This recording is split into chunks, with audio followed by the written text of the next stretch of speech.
Inclinons la tête pour la prière. Seigneur Dieu, on t'invite à entrer dans nos cœurs et dans nos pensées alors que nous ouvrons la parole, que ton nom soit glorifié. Au nom de Jésus. Amen. Amen. Eh bien, la lecture d'aujourd'hui nous place dans le contexte de la Sainte Seine, que Jésus a célébré avec ses disciples. Dans ce contexte, il faut aller un peu plus loin avec la sortie d'Israël d'Égypte, où ils ont célébré la Pâque. Et c'est dans ce contexte que les disciples étaient lorsque Jésus a célébré la Sainte Seine. Dans leur pensée, ils étaient toujours dans l'Ancien Testament avec la sortie d'Égypte. Alors, si nous devions retourner à cette Sainte Seine au temps de Jésus, on penserait, nous, à immoler un agneau.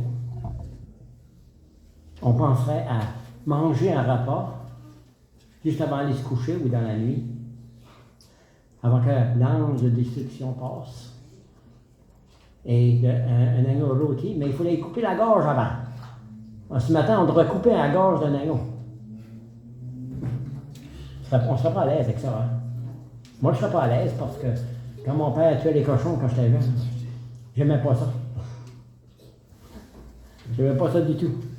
Surtout quand je devais tenir un plat pour le sang. Parce qu'on sauvait le sang. Ou faire quelque chose. Puis on mangeait ça. C'était des boudins. Des boudins, oui. Il ne voulait pas le dire après.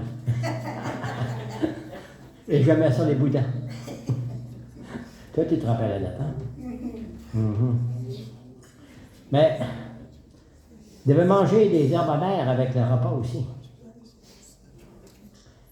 Donc, la Pâque était centrée sur l'agneau. Il fallait immoler l'agneau, il fallait manger l'agneau. C'est tout centré sur l'agneau, le 14e jour du premier mois de l'année. Dans Exode, ça nous dit quelque chose. Dans Exode, chapitre 12. Car c'était cette journée même où il devait immoler l'agneau. Retournons là, dans Exode, chapitre 12. Qu'est-ce que ça dit? Le verset, c'est le verset 15. Ça nous dit quelque chose aujourd'hui à propos du temps qu'on va partager.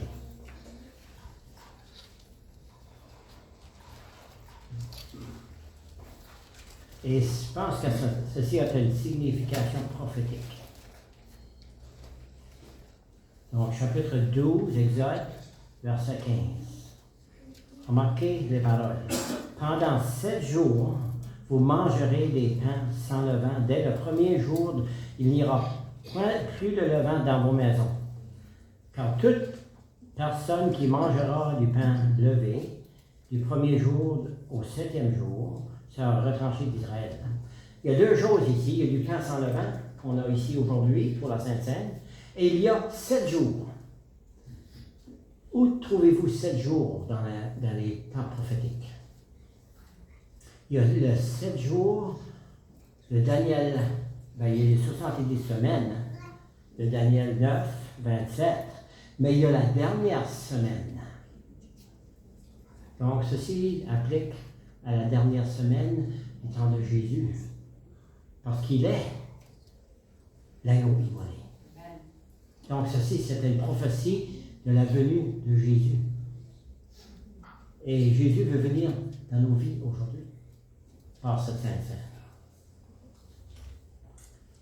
Alors, le pain sans levain représente Jésus, son sacrifice pour le peuple d'Israël, pour les sauver, les racheter.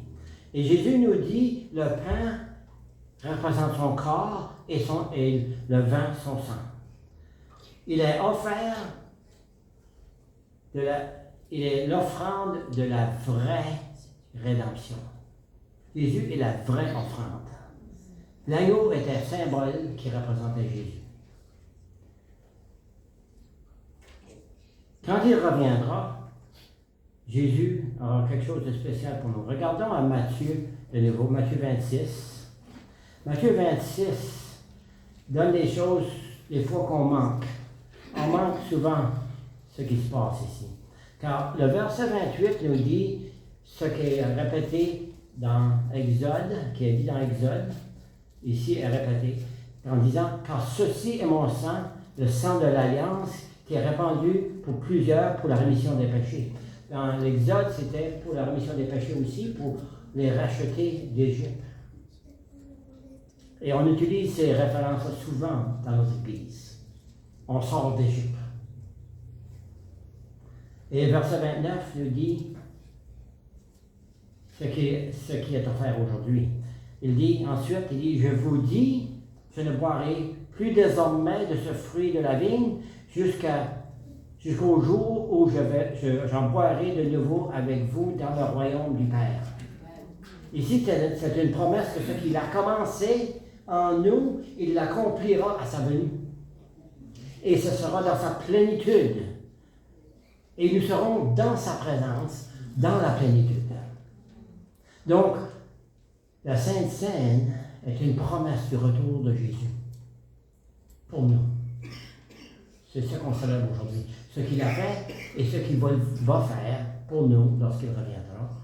Et aussi ce qu'il fait dans nos vies aujourd'hui. Dans la Sainte Seine, avec les disciples, Jésus était le point central. Remarquez, il commence avec le point central et ça va changer. Il est le point central dans le pain et dans la coupe. Il dit, ceci est mon alliance. Mais remarquez, il dit, Jésus prend le pain et la coupe, il le donne à ses disciples en disant, ceci est mon corps et mon sang. Donc cette Pâque était complètement différente de toutes les autres Pâques que les disciples avaient célébrées. Jésus dit, ce pain est mon corps, brisé pour vous.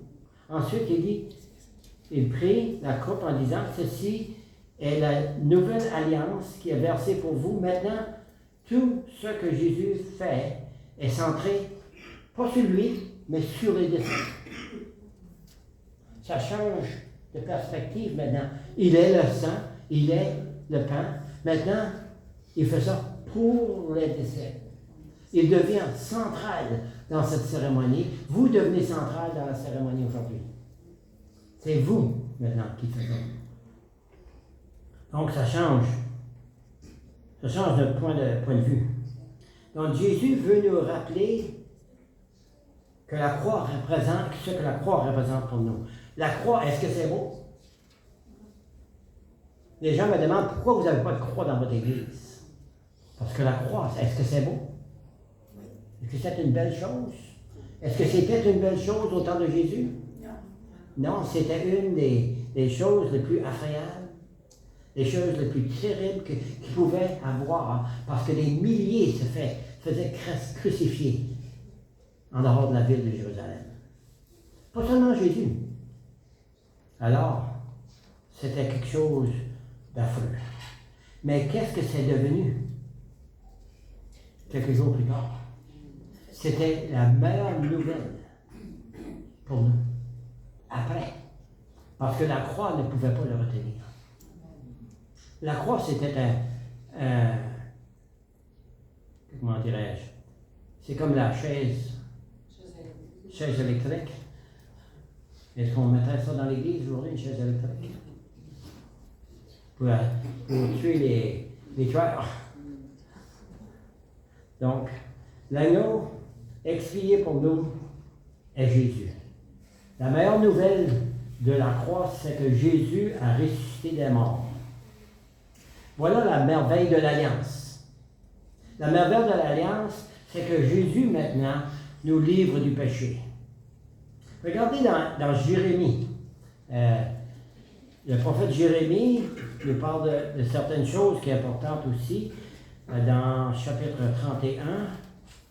Chapitre 31. Jérémie 31. Et voilà. Verset 34. Il n'y a pas 34. Donc, ensuite, je suis dans la mauvaise place. Là encore, j'écris mes notes des fois, puis je mets un mauvais numéro. J'ai la tendance à avoir des problèmes avec les numéros, les chiffres. Je mets les mauvais chiffres des fois. Ça fait, on va laisser celui-là passer, on va mettre de côté. Parce que ça parle de la grâce de Dieu qui est venu mourir pour nous. Mais il y a quelque chose de bon dans Psaume 118, parce que 31, 34. il y a 34 dans 31. 31. Ah, je ne suis pas dans Jérémie, voilà pourquoi. Merci, Michel. Ça nous faisait tout du sens à nous. Ouais, je suis dans Ézéchiel, c'est pour ça.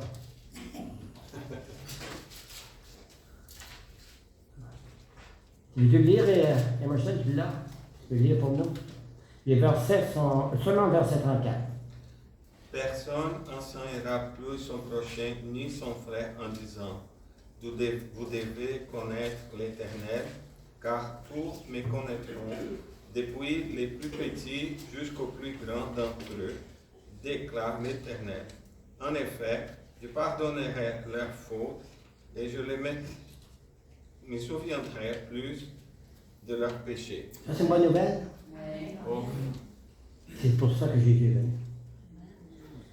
Et après qu'ils ont célébré la Sainte Seine et qu'ils ont appris toute cette grâce-là, c'est une grâce, c'est une nouvelle alliance, c'est le salut, c'est la gloire pour vous et pour moi.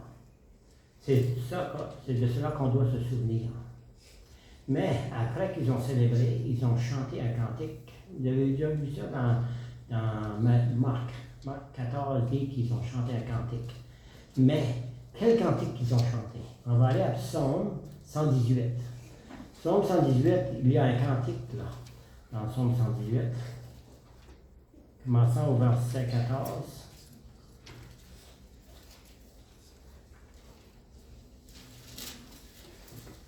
On devrait chanter ceci. 118, Psaume 118, verset 14, on commence là.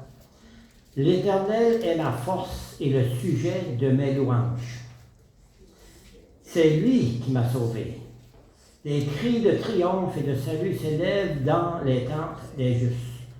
La droite de l'Éternel manifeste sa puissance. La droite de l'Éternel s'élève. La droite de l'Éternel manifeste sa puissance.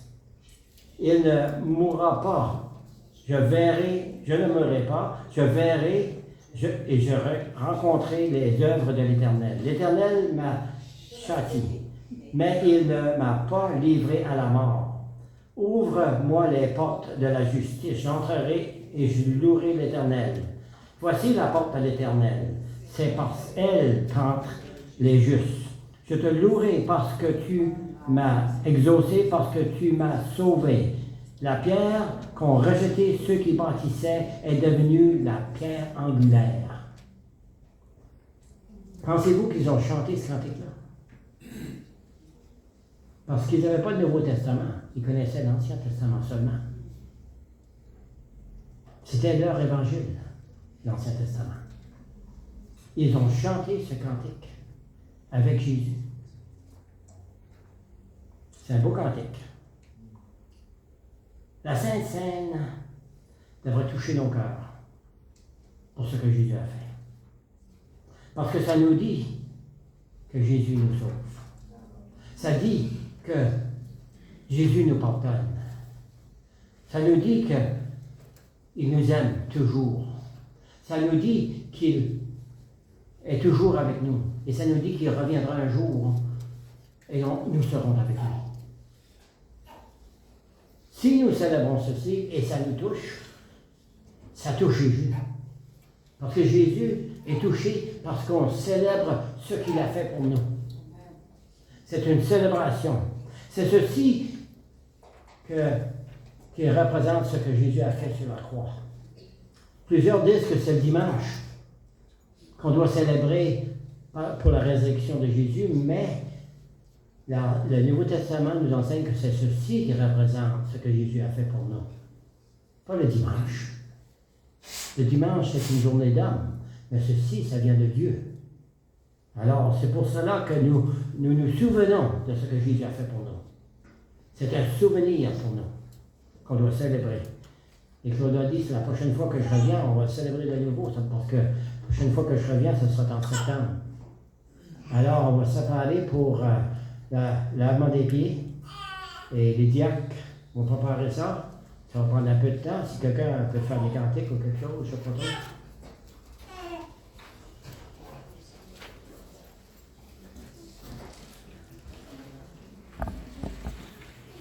Alors,